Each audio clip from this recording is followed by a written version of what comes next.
নমস্কাৰ আটাইলৈকে আজি আপোনালোকৰ মাজলৈ আকৌ এটা অন্য ভিডিঅ' লৈ আহিছোঁ।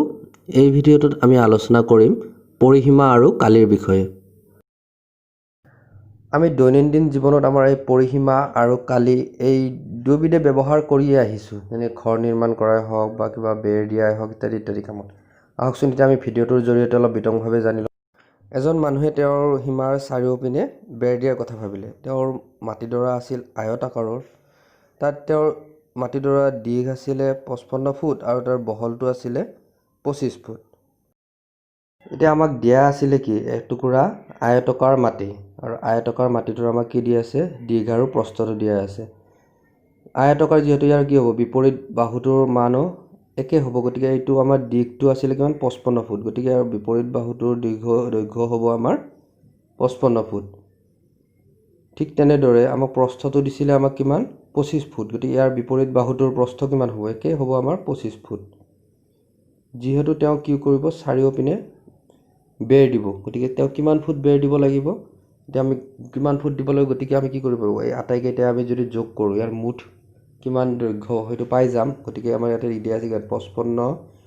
যোগ 25 যোগ 55 যোগ 25 অৰ্থাৎ কিমান হ'ব আমাৰ গোটেইকেইটা যোগ কৰিলে 160 ফুট। অৰ্থাৎ আমি ইয়াতে কি পাই গ'লোঁ আমাৰ চাৰিওপিনৰ দৈৰ্ঘ্যটো পাই গ'লোঁ। এই যে আমি চাৰিওপিনৰ দৈৰ্ঘ্যটো ওলালোঁ এইটোৱে হৈছে আচলতে আমাৰ পৰিসীমা। মাটিডৰাৰে আমি পৰিসীমাটো কিমান পালোঁ, এতিয়া আমি গোটেইকেইটা ফালৰ যোগ কৰোঁতে আমি পাইছোঁ 160 ফুট, গতিকে এই মাটিডৰাৰ পৰিসীমাটো হৈছে আমাৰ কিমান 160 ফুট। অৰ্থাৎ পৰিসীমা মানে হ'ল আমাৰ আটাইকেইটা ফালৰে দৈৰ্ঘ্যৰ যোগফল। এতিয়া আমি কেইটামান উদাহৰণ লৈ লওঁ, উদাহৰণ সহায়ত বুজিব চেষ্টা কৰিম পৰিসীমাটোনো কি। এতিয়া আমি দুটা চিত্ৰ দি দিছোঁ, এই চিত্ৰ দুটাৰ আমি পৰিসীমা নিৰ্ণয় কৰিব লাগে। প্ৰথম চিত্ৰটোত আমাক দিয়া আছিলে এটা বৰ্গ আৰু এটা বাহুৰ মান কি দিছে 1 মিটাৰ। বৰ্গ ক্ষেত্ৰত কি হয় আমাৰ চাৰিটা বাহুৰ মাপে সমান, গতিকে এটা 1 মিটাৰ হ'লে বাকীকেইটাও আমাৰ কিমানকৈ হ'ব 1 মিটাৰকৈ হ'ব। গতিকে ইয়াৰ পৰিসীমা আমি কিমান পাম, গতিকে 1 + 1 + 1 + 1 = 4 মিটাৰ। গতিকে প্ৰথম বৰ্গটোৰ আমি পৰিসীমা কিমান পালোঁ আমি 4 মিটাৰ। ঠিক তেনেদৰে আমি এতিয়া দ্বিতীয় চিত্ৰত যদি চাওঁ, দ্বিতীয় চিত্ৰটো আমাৰ কি হৈছে এটা আয়ত, আয়তৰ বিপৰীত বাহু সমান, গতিকে এইটো 2 হ'লে এইটো 2, এইটো 1 হ'লে এইটো 1 হ'ব। গতিকে মুঠ আমাৰ ইয়াৰ পৰিসীমাটো কিমান হ'ব, এতিয়া আমি যোগ কৰি চাওঁ কিমান পাম। প্ৰথম 2 + 1 + 2 + 1, গতিকে কিমান হ'ব আমাৰ 6 মিটাৰ। গতিকে এইটোৰ পৰিসীমা কিমান 6 মিটাৰ।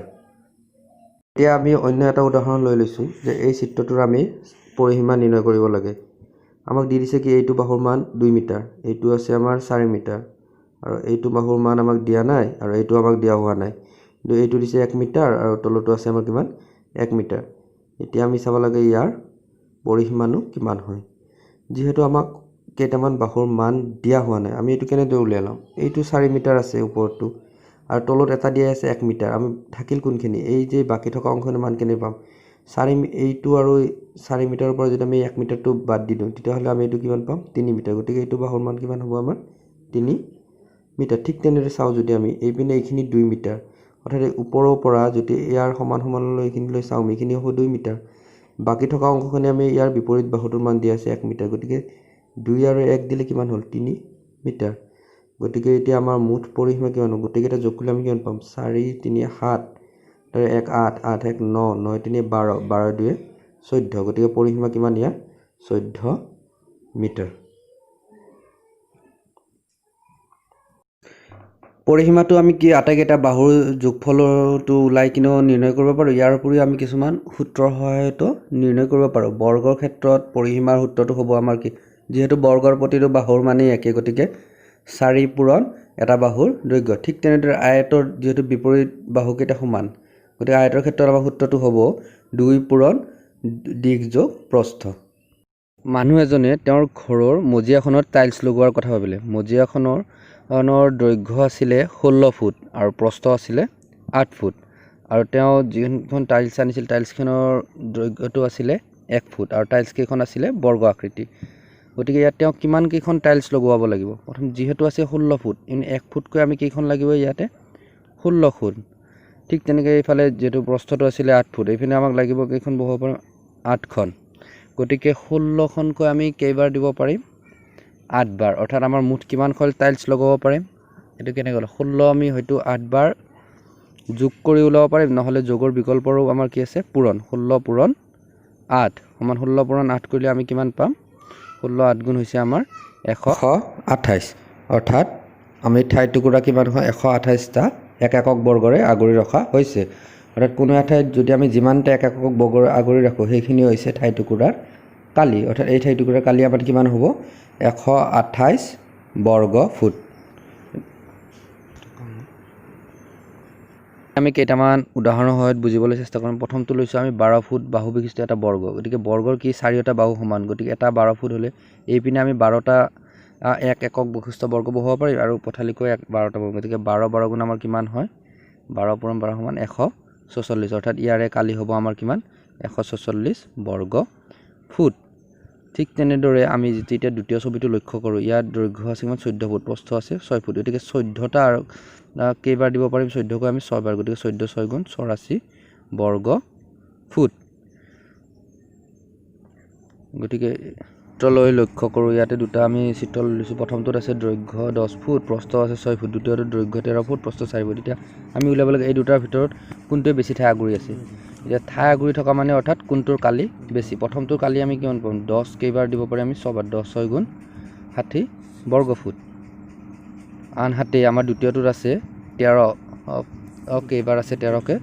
4 বাৰ অৰ্থাৎ 13 পূৰণ 4 অৰ্থাৎ 13 পূৰণ আমি যদি 4 কৰোঁ আমি কিমান পাম 13 4 গুণ 52 অৰ্থাৎ এইটোৰ কালি কিমান পালোঁ 52 বৰ্গ ফুট এতিয়া আমি কোনটোৰ কালি বেছি পালোঁ প্ৰথমটো চিত্ৰটোৰ আমি কালি বেছি পালোঁ অৰ্থাৎ প্ৰথম চিত্ৰটোৱে আমাৰ কি বেছি ঠাই আগুৰি আছে যিহেতু ইয়াৰ কালি পাইছোঁ আমি কিমান 60 বৰ্গ ফুট